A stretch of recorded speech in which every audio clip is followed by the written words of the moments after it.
Hey guys, Sean here. So we're about to do the Legend Stage Pick'em. Actually, I don't know if I can check how I did on the previous one. I think I got 7 out of 9. I missed Tyloo, and my 3-0 was Fnatic, which is big omega lol. Trace is in the corner of the room, so you guys might hear him talking, chirping, giggling. But yeah, without further ado, let's kick this off. I'm going to be looking at the seedings on my phone. I don't have a second monitor, and this is going to be really difficult for me to show you guys on stream here from the practice room area that we're in. So I'm going off of the tweet from IEM where the seedings are 1 through 16, complexity number 16, Astralis number 1. Based on the first stage, I can tell you that teams that are ranked 16 have it very, very difficult, right? So complexity is going to start off against Astralis. If they lose there, they're still the worst seed in the tournament, which means they will play the hardest team next. And that will keep happening because they would have to beat some incredible teams to basically, get out of that. So with that being said, I think it's going to be really, really difficult for complexity not to go 0-3. I'm going to put them as my 0-3. I think that's the obvious choice here. There's so many good teams here in this mix. So next, I'm gonna actually just go through my surefire picks to make it out of this, right?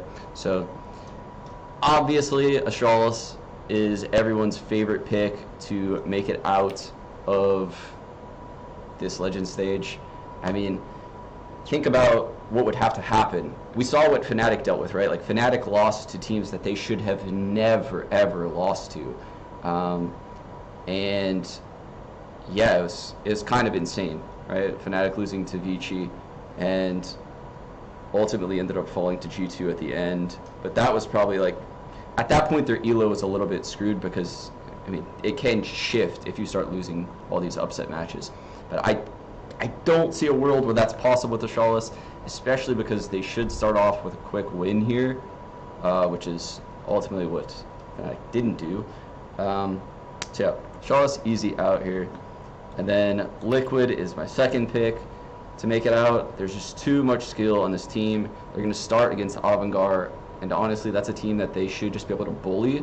I'm not saying Avangard is a bad team. Honestly, Avangard can easily make it out of this stage, but Liquid just has so much experience. I think they're a favorite to potentially win this major. Yeah, they're hungry for it. So highly doubt Liquid's gonna lose this. I especially see success out of them because they have a bunch of aimers that want to take duels, right?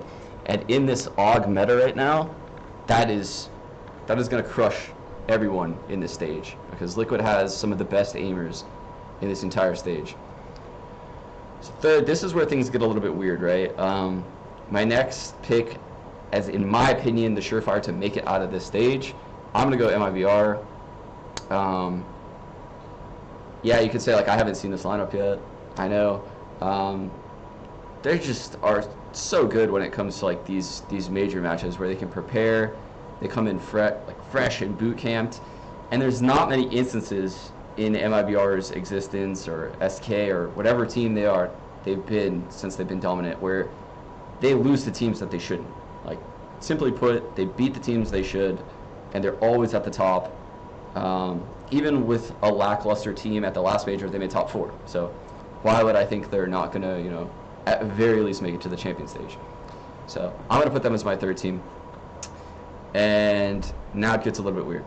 So obviously, you have to say NRG has a really good shot. Renegades looked really good last stage. Vitality, yeah, they went 3-1, but honestly, I don't know if the opponents they necessarily played were all that strong, even though they went 3-1. So they're a little bit iffy to me. Avangard, yeah, they're good. Do they have a deep enough map pool, and are they mature enough as a team, because they're a very young team, to be able to beat some of these teams? I don't know. Yeah, Avangard can upset teams, but can they do it consistently enough to advance through the champion stage? That's what you need to ask yourself, right? Next, ENCE. Sorry, I'm going to unlock my phone again to look at the seedings. Next, ENCE. So the team's ranked ENCE number 8, so right in the middle of the pack, right? the team's actually ranked ENTs ahead of Renegades, which is interesting because Renegades beat them 2-0, right? So you would think in your head like Renegades is the better team, but that just goes to show you the mentality of the teams playing, right? They're taking into account all the scrims, all the times they played them in practice, right? So the teams are saying ENTs is better, despite what the results from the first round showed you. That's what you have to keep in mind when you look at these standings that the teams created, right? So someone like NIP, who had a very, very lackluster challenger stage, is still number 11. Now, yeah, that could be just due to like the names on the team. That could be like the brand of NIP, but honestly, like I feel like that's probably because that the teams are a little bit scared of them, right? Like they're actually up there in the rankings. G2, they're an interesting one. When I looked through a lot of their demos, I saw their Dust 2, and I'm actually going to make a video about their Dust 2. It's very good. I'm not going to lie. Their Dust 2 is potentially the best in the entire event. But is their map pool deep enough to actually, you know, get enough wins to make it through? I don't know. They would have to get wins in best 3s where Dust 2 is available to them. That's a hard thing to bet on. Cloud9, they're a little bit disappointing. I have to agree with what Chad said, although it's said it a little bit weird way, but yeah, they looked very scrimmy throughout that first stage. I didn't like what I saw strategically out of them, but just like at E-League, their individual players step up time and time again. They have a lot of skill in their team, but I don't know if it's being used in the right ways. Could they upset their way out of this group? Yes, 100%. Big, so I'm just going to say it, 100%. I think Big is making it out of this. I have no reason for this, because, I mean, I was at E-League as an analyst, right? And Big lost to Cloud9, and I believe they also lost to FaZe Clan. But with that being said, I'm like the #1 Xantares fanboy. These guys are insane. God B is someone where if you give him time to prep, I know this as an in-game leader that's played against God B, if you give him time to prep versus teams like this event, he's going to have like a very big game plan formulated, and I just don't see a world where, you know, Big doesn't make it out of this. Like, I don't. Tabson, Xantares, and Nex. Like, Nex can be the 3rd best player on a team like that, and you're so money. You're so money as a team. Now, personally, Chris J is floating around as an opper. Maybe Big should look into something like that after the major, but I still think they have a goddamn excellent team, and I'm not sleeping on Big. And another thing to note is neither are none of the teams in this event, right? So the teams ranked Big number 7, and that's after a lackluster performance at E-League. So what does that tell you? That probably tells you that Big is just shitting on them in practice time and time again, because there's no reason why Big would be ranked number 7 above ENTs, Renegades, Vitality, NIP, you know, a lot of these teams that have recent results that are quite good. So just looking at how the teams ranked Big, I know they're just shitting on them in practice, which is what I would expect when a team has Xantares and Tabson. So I'm going to put them there. I know that might be wrong. FaZe, I just watched them win that E-League Invitational, and I don't think it was a pretty win. I really don't. But I saw a good form come out of Guardian in the finals. Nico was dominant throughout the whole thing. I don't know really about how they played strategically. They did have a couple like cool looks, I'm not going to lie. Rain had a couple of really nice clips. PT50 round really comes to mind when he's on Inferno at the arch side. Adren doesn't really fit in as well as I would like, but hopefully after, you know, the couple weeks after E-League, they had enough time to fix some things, hunker down a little bit. And I'm just confident enough that FaZe's skill can get them through this. I'm hoping also that they use more AUGs than they did at E-League. Otherwise, I think they could be in big trouble. So I'm just risking it there. Hellraisers. Oof. So yeah, like last major, everyone slept on Hellraisers, and Issa and Voxic just absolutely just took dumps all over everyone. Could happen again, especially now that they have Hobbit on their team. They have even more skill than they previously did. So Hellraisers is definitely a sleeper pick. But the fact that all of the teams ranked Hellraisers as 12th, that makes me a little bit worried. I also remembered seeing recently, I want to say from Voxic saying that he wasn't in the best form, but that was quite a while ago. So I don't know. Like if I would have saw the teams rank Hellraisers higher, I would have known that, you know, they're doing some nuts shit in practice. they always come with crazy execs. That's the thing, and like a lot of set pieces. Angel likes weird, aggressive, fast set pieces, and I think that'll be a good counter to this weird AUG meta where I saw all throughout the challenger stage AUGs get picks left and right, like especially through like the monster talent overpass. Jesus Christ, CTs are just peeking down that with AUGs all day. So I don't think that's going to happen when you watch a team like Hellraisers play. So maybe that could go well for them. I don't know. Navi, yeah, the whole Zeus debacle with the interview, that's so bad. But is it possible that they get knocked out here with Simple and Electronic on their team? I'd like to think no. I mean, they can play Overpass well, they can play Train well, they play Nuke well. We've seen that they can play Dust 2 now. I know they can play Mirage well. There's just so many maps that they can play well. Even if they're a dead team, which they might be, I have no idea. It's like, holy shit, like how could you possibly pick against this team? I could easily see them not making out of groups. I could say the same thing for FaZe, maybe. Like, teams can upset both of those teams just because of how they're structured and like what it looks like when they play. But there's also just so much skill that, I mean, how could you possibly pick against them against when like some of these lower teams? You wouldn't, right? So I'm gonna go with the Navi pick there, and that leaves me with 2 more spots after going through like all the teams, right? I think NRG is very young, and their star players could very easily crumble in this stage. That is where I'm worried.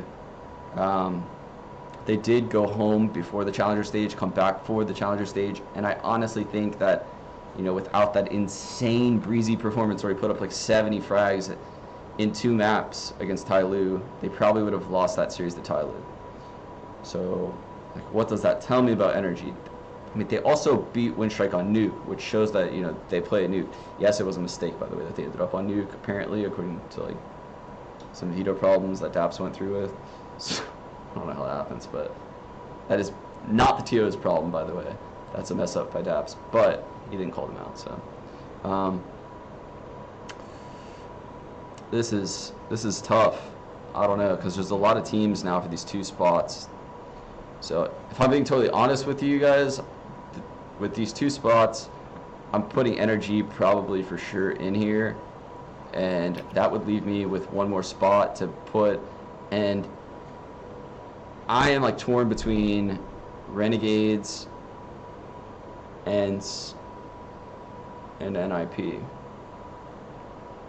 I wasn't really impressed with like the strategic style that Cloud9 brought to the challenger stage. I thought Renegade's pistol rounds were so goddamn innovative and like unique. And the good thing is they probably didn't even need to show like a lot of the stuff that they came up with, because they only played 4 maps at Counter-Strike. They played 2 best of 1s and then 2 maps and a best of 3 against ENCE. So they didn't really get to show much, and their form looked really, really strong. The opening match in Legend Stage for Renegades is actually against ENCE. So it's honestly whoever would win that matchup, right? And it might be a rematch of a map we've seen. Let me see. I'm quickly pulling up HLTV.org right now. So, past matchups. Let's see how this veto went down. So, ENCE removed Cash, that's going to happen again. Renegades removed Overpass, that's going to happen again. Renegades pick Mirage, ENCE pick Nuke. I would imagine this time around Renegades is going to end up vetoing Nuke, and they'll also remove Dust 2, probably. So Renegades is going to remove Cash, Nuke, and Dust 2. ENCE is going to remove... Oh, I'm sorry. Renegades remove Overpass, Nuke, and Dust 2. ENCE is going to remove Cash, and that leaves Mirage, Train, and Inferno. Renegades is really, really good on Train, so I think ENCE will probably remove Train, even though they're insanely good on it themselves. And then that would leave Mirage and Inferno. I think ENCE could take them if they played them again on Mirage. It's like that weird thing where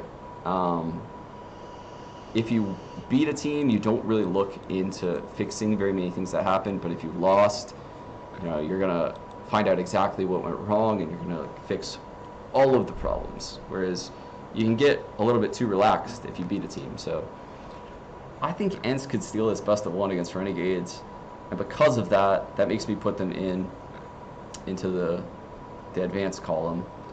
I'm gonna put Astralis in as my 3-0. I'm not gonna play like a wuss. Selective vocabulary choice right there. And I think that's gonna round out my pick'em. So I don't know if I could show you guys like how. So yeah, the reason why I'm putting Astralis 3-0 is because how this seeding works is they're going to play complexity first, and then you got to figure if literally every top team wins their first match, right? So if every favorite wins, what they're going to do is they're going to be playing Ents in a best of 1. I think they're going to slaughter Ents in a best of 1. Like, I don't know, Ents is too young. They're not ready to just get owned by utility like that. So after that, they would then play like the next highest seed, right? So they don't have to beat Liquid. They don't have to beat Navi in this stage. That's not something Astralis is going to have to do. I don't see a world. There's a chance if all the favorites win, blah, blah, blah, they play MIBR, and they could lose to MIBR. But if all the favorites win, Liquid would play. So Liquid plays Avantgarde first. I think Liquid will take care of Avantgarde pretty easily. They would play Big in their second match, and that's not something I'm too comfortable with. Like, I think Big has a small shot to upset Liquid, and because of that, I'm not going to put Liquid in my 3-0. I just think the route is a little bit easier for Astralis. So I'm kind of looking at all of that, and I hope that's a decent kind of set of predictions. All I need is 5 right. Last time I got 7. Tyloo let me down against G2. I would have had 8. And yeah, I think that's it. All right, guys. Thanks for tuning in. Peace out. I'll make another one for Champion Stage.